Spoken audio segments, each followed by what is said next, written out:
नमस्कार, आप देख रहे हैं यंग भारत न्यूज और मैं हूं आपके साथ ज्योति यादव। महाराष्ट्र की राजनीति इन दिनों एक दिलचस्प करवट ले रही है। दशकों पुराने राजनीतिक और पारिवारिक मतभेदों को पीछे छोड़ते हुए राज ठाकरे और उद्धव ठाकरे एक बार 20 सालों के बाद साथ आते दिख रहे हैं। ये एकजुटता किसी चुनावी गठबंधन के कारण नहीं है, बल्कि ये एक सांस्कृतिक और भाषाई मुद्दे पर है। स्कूलों में हिंदी भाषा को अनिवार्य बनाए जाने के विरोध में ये एकजुटता है। मराठी अस्मिता और क्षेत्रीय पहचान को लेकर छिड़ी इस बहस ने राज्य की राजनीति में हलचल मचा दी है। आखिर ये किस तरीके से महाराष्ट्र की राजनीति को बदलेगा, क्या असर डालेगा, इन तमाम पहलुओं पर आज हम चर्चा करेंगे। और इस चर्चा में मेरे साथ जुड़ने वाले हैं हिंदी दैनिक यशोभूमि के संपादक श्री नारायण तिवारी।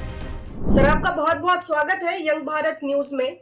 धन्यवाद। जो दूरियां जी, आज हम महाराष्ट्र की राजनीति पर चर्चा करने वाले हैं। जो महाराष्ट्र की राजनीति नई करवट ले रही है, उद्धव और राज ठाकरे के बीच की दूरियां कम हो रही है। आप इसे किस तरह से देखते हैं? क्या ये एक मुद्दा आधारित है या फिर आने वाले समय में भी दोनों एक साथ नजर आ सकते हैं?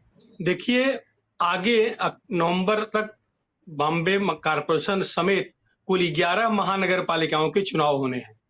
माने एक तरह से मिनी असेंबली कहा जा सकता है। राज्य भर का जनाधार क्या है, जनमानस क्या कह रहा है, वो होने जा रहा है। तो ये दोनों पार्टियां अगर एकत्र आ रही हैं तो निश्चित रूप से इसका असर राजनीति पर पड़ेगा। किसका फायदा होगा, किसका नुकसान होगा तो समय बताएगा, लेकिन राजनीति पर इसका असर अवश्य पड़ेगा। सर, स्कूलों में हिंदी अनिवार्य करने पर इतना विरोध प्रदर्शन क्यों हो रहा है? इन दोनों के साथ आने की भी वजह फिलहाल यही है कि इस हिंदी के खिलाफ वो प्रदर्शन करने वाले हैं। तो इससे मराठी अस्मिता को आखिर क्या खतरा हो सकता है अगर हिंदी को अनिवार्य किया जा रहा है स्कूलों में? तो दो चीज, मराठी अस्मिता का कोई भी खतरा कभी न था, न है, न रहेगा। महाराष्ट्र में मराठी होना ही चाहिए। मराठी अनिवार्यता जरूरी है। जैसे महाराष्ट्र मराठी, हिंदी राज्यों में हिंदी, गुजरात में गुजराती, दक्षिण राज्यों में उनकी भाषाएं। तो मराठी अस्मिता को कोई खतरा है ऐसा मुझे लगता नहीं। रही बात हिंदी की जो हो रही है, हिंदी विरोध का, ये राजनीतिक स्टंट लग रहा है। ये हिंदी विरोध मतलब कोई इसका विरोध दिल से कर रहा है ऐसा नहीं लगता। जिन नेताओं के बच्चे भाषण देते हैं, हिंदी क्षेत्रों में जाते हैं तो हिंदी भाषण देते हैं। इवन सारे के सारे महाराष्ट्र के बड़े नेता अच्छी खासी हिंदी बोलते हैं। इनके बच्चे हिंदी पढ़ते भी हैं, इंग्लिश पढ़ते भी हैं। तो ये कोई विरोध अंदर से विरोध है, अंतःकरण का विरोध ऐसा नहीं है।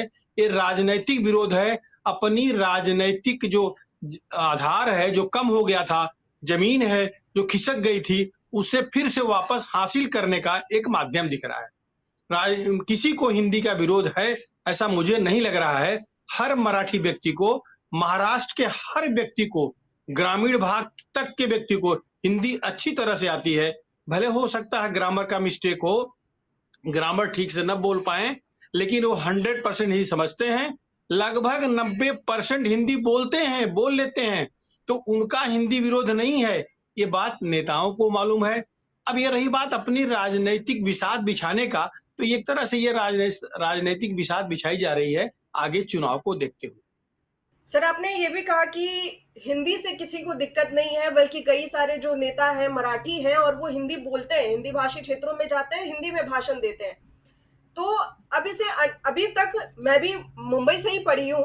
हमने हिंदी भी पढ़ा है और मराठी भी पढ़ा है अपने स्कूलों में। लेकिन इसको अनिवार्य करने की क्या जरूरत थी? क्या महाराष्ट्र की सरकार का कोई राजनीतिक उद्देश्य है इसे अनिवार्य करने के पीछे, या शैक्षणिक सुधार है? क्योंकि पढ़ाया तो जा रहा था हमेशा से, ये कोई आज हिंदी इम्प्लीमेंट हुआ है ऐसी बात नहीं है। लेकिन अनिवार्य करने के पीछे क्या उद्देश्य है सरकार का? मुझे लगता है अच्छा करने गए थे। उनके दिमाग में कोई राजनीतिक षड्यंत्र रहा होगा ऐसा मुझे नहीं लग रहा है, क्योंकि महाराष्ट्र में हिंदी का विरोध है ही नहीं है, कभी नहीं था। देश का जो सबसे बड़ा शिक्षा तंत्र है वर्धा में है हिंदी का, पूरे देश को सर्टिफिकेट देता है हिंदी भाषा की पढ़ाई के बारे में। तो उनका उद्देश्य यही रहा होगा कि हिंदी स्तर सुधरे। क्योंकि देखिए, आप चैनल को देखो, बहुत सारे बड़ी संख्या में मराठी बच्चे, मराठी एंकर हिंदी चैनलों में काम कर रहे हैं, अच्छे अच्छे पैकेज पर हैं। आईएएस आईपीएस की नौकरी में बड़ी संख्या में मराठी लोग हैं, देश भर में हैं। वो सब हिंदी आत्मसात किए हुए हैं। बिहार में चले जाइए, यूपी में चले जाइए तो अवधी और भोजपुरी बोलते हुए ये मराठी अफसर मिलते हैं, बोलते हैं। तो हिंदी तो उनको उनको ऐसा लगता है कि जैसे वो इलाहाबाद में पैदा हुए हों या पटना में पैदा हुए हों। तो किसी के मन में हिंदी के प्रति विरोध नहीं है। जो अनिवार्य शब्द यूज किया गया वो शायद मुझे अनुचित लग रहा है, क्योंकि इसकी आवश्यकता ही नहीं थी। हिंदी लोग पढ़ रहे थे। एक तरह से ये गलत स्टेप उठा लिया गया है। उद्देश्य भले सही रहा हो, लेकिन वो स्टेप गलत हो गया। सर, अब क्या इससे हिंदी बनाम मराठी, हिंदी वर्सेस मराठी की एक नई जंग छिड़ गई है? आप इसको कैसे देखते हैं? कोई जंग नहीं छिड़ी हुई है। ये जंग केवल चैनल वाले चला रहे हैं, खासतौर से मराठी चैनल वाले चला रहे हैं। कोई जंग नहीं है। मैं एक बहुत बड़े अखबार का संपादक हूँ। मेरे यहाँ दो मराठी अखबार निकलते हैं, एक कन्नड़ भाषा में निकलता है। पुण्यनगरी मुंबई चौफोर ये मराठी है, कन्नड़ बल्ला कर्नाटक के भाषा में है। कोई विरोध नहीं है। हमारा सारा स्टाफ हिंदी, कुछ अलावा सारा स्टाफ मराठी है। हमारा प्यून भी मराठी है। वो इतनी बढ़िया हिंदी बोलता है, कहीं कुछ भी कोई गड़बड़ नहीं है। ये सब खाली चैनल वाले, खास तौर से कुछ मराठी चैनल, सारे नहीं, ये अपनी टीआरपी बढ़ाने के लिए कर रहे हैं। हकीकत में कोई द्वंद्व नहीं है, कोई प्रतिस्पर्धा नहीं है। सब एक दूसरे के साथ रह रहे हैं, प्रेम से रह रहे हैं। अरे भाई, आप देखिए, बहुत सारे नेता जब मुंबई, महाराष्ट्र के पूर्वांचल बाहुल्य इलाके में जाते हैं तो अवधी बोलते हैं। माई पाल आगी, चाची कैसे बाटू, ऐसा मैं मंत्रियों के मुंह सुनता हूं। तो उनका हिंदी तो छोड़ो, अवधी और ब्रज मैथिल तक बोलने का प्रयास करते हैं। वो हिंदी का विरोध करेंगे? कभी विरोध नहीं है। कोई वैमनस्य नहीं है, कोई विद्वेष नहीं है। सर, एक और सवाल है कि ये मुद्दा हिंदी को अनिवार्य करने का और मराठी को साथ लाने का जो ये मुद्दा है, ये क्या ठाकरे परिवार की राजनीतिक पकड़ को और मजबूत कर सकता है, जो धीरे धीरे खत्म हो रही है महाराष्ट्र की राजनीति में? हाँ, ये तो दिख रहा है कि दोनों भाई अगर इकट्ठा हो गए, उद्धव जी और राज जी, तो निश्चित रूप से उनकी राजनीति मजबूत हो जाएगी। और ये सच है कि शिवसेना का जो उदय हुआ था, आदरणीय बाला साहब ठाकरे जब शिवसेना का गठन कर रहे थे, उस समय मुंबई में मराठी की स्थिति बड़ी दयनीय थी। वाकई में मराठी उस समय अच्छी स्थिति में नहीं थी। मराठी भाषी परेशान किए जा रहे थे। जितने भी होटल थे, जितने भी उस समय के व्यापार थे, उसमें मराठी भाषियों का स्थान नहीं मिलता था। वो एक हिंदी भाषी की बात नहीं कर रहा हूँ, गैर मराठी भाषी लोग उस पर अपना कब्जा जमाए हुए थे। उस समय आदरणीय बाला साहब ने जो मूवमेंट चलाया था, वो आवश्यक था, वो सफल भी रहे। और उन्होंने कभी हिंदी का विरोध नहीं किया था। स्वर्गीय बाला साहब ठाकरे जितनी बढ़िया हिंदी बोलते थे, उतनी हिंदी शायद हिंदी भाषी नेता नहीं बोलते थे।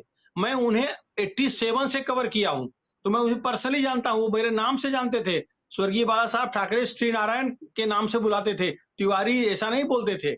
मतलब इतना आत्मोत संबंध था। तो उनके मन में हिंदी के प्रति जरा सा भी द्वेष नहीं था। उन्हीं के सुपुत्र उद्धव जी हैं, राज जी उनके भतीजे हैं। ये दोनों उच्च कोटि के हिंदी के वक्ता हैं, बहुत अच्छी हिंदी बोलते हैं।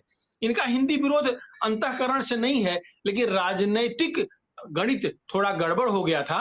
वो राजनीतिक गणित को फिर से ठीक करने के लिए ये दोनों इकट्ठा हुए हैं और हिंदी का दिखावा, विरोध का दिखावा कर रहे हैं। कोई विरोध नहीं है उनके मन में। अभी भी निजी तौर पर जब लोग मिलते हैं, अभी हिंदी पत्रकारों से उद्धव जी से मुलाकात हुई है, बहुत बेहतरीन उच्च कोटि की हिंदी में बात की है। वो ऐसा नहीं आग्रह रहता उनका कि मराठी में ही बोलो। इवन राज ठाकरे जी के यहाँ जो कोई हिंदी भाषी नेता आते हैं बाहर के, या महाराष्ट्र के मुंबई जाते हैं, बहुत अच्छी हिंदी बात करते हैं। कई बार तो वो उनका टोन, जो अवधी या ब्रज मैथिल का टोन होता है, ऐसा भी बोलने का प्रयास करते हैं अगर वहां का प्रॉपर व्यक्ति है तो ये हिंदी विरोध सचमुच नहीं है। केवल हाँ, मराठी अस्मिता को जगाना ये उनका उद्देश्य है और होना भी चाहिए। हर एक को अपने भाषा के प्रति, अपनी माई बोली के प्रति, अपनी मातृबोली के प्रति इस तरह का लगाव रहना ही चाहिए। जो कर रहे हैं ये जायज भी है।